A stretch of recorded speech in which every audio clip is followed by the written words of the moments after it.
This video is for those of you who live in Utah and other Mormon populated areas who are frustrated with the results of our recent congressional primary. Many of you are frustrated because Utah conservatives have lost yet again. You're frustrated because the conservatives keep losing, because the rhinos and neocons keep winning, because the state continues to turn purple and will eventually turn blue. Not only are you frustrated with the situation, but you're confused by it. You can't find an answer to the problem. You can't help but wonder, why is it, or how is it, that strong Republicans, America First Republicans, can't win in a state that's dominated by Mormons?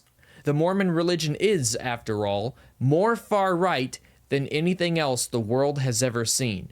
So why can't conservatives win? Why do my fellow Mormons keep voting for neocons and rhinos? Well, I'll tell you. The reason why our brother and sister Mormons vote neocon and rhino is because that's how our corrupt apostles and prophets teach them to vote.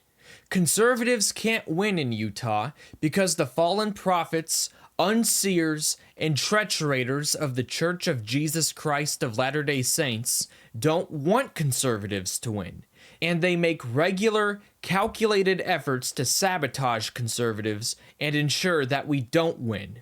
The most recent example of this would be the constitutional presentation put out by the church just a month ago, on May 31st.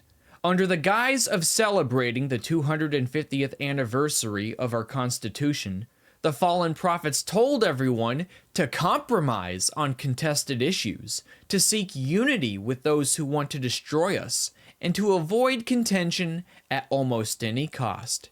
They also taught that the Constitution was meant to protect all people, and this is a true doctrine, but they taught it in a deceitful way that will make naive, innocent people embrace a globalist, pro-immigrant, anti-white agenda. In short, they told us all to have a rhino, neocon mindset in politics. That's the message they presented to all American wards just the month before our primary elections. And how do you think the average church member will vote after hearing a message like this from leaders that they trust? They're not going to vote for Phil Lyman. They're not going to vote for someone who will fight for accountability, transparency, and the preservation of our freedom. They're going to vote for those who say we need to compromise, who say we need to disagree better, who say we need to be less contentious and less divisive. In other words, our people are going to vote for the neocons, for the rhinos, for the cuckold Coxes, the John Curtises, and the Mitt Romneys. They're going to vote for the smooth-face, polite-talking, professional liars who will happily compromise away our rights, our land, our money and property, our culture, and our family's future, all thanks to corrupt church leaders like Crooked Cook, D-list Todd Christofferson, and Kamala Harris Oaks. Dallin Harris Oaks. They're the main reason why Utah is turning blue. They're the main reason why our families are becoming poorer, smaller, ghetto, woke, and racially different from us and our ancestors. We are being destroyed, and the only way to stop this destruction is to shatter the unconditional trust that our people have in the brethren. We have to teach the standard works doctrine and dispel the myth that the prophet can never lead us astray. And then we have to expose the brethren for being the treacherous, fallen prophets they are. And once this is achieved, we can finally start winning the political battles necessary to save our state and our people. But the Lord would have us take it much further than that. The Lord would have his church led by those who actually abide in him. You see, we're not just going to awake other Mormons to their awful situation.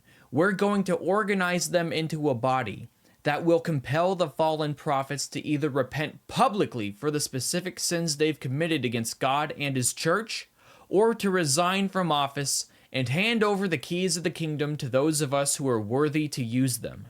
And once this has been accomplished, once we've cleansed the inner vessel and eliminated the stumbling blocks, we will achieve far greater success in our efforts to protect our families against woke globalism, our efforts to save the Constitution, and our efforts to convert our non-Mormon brothers and sisters to the church.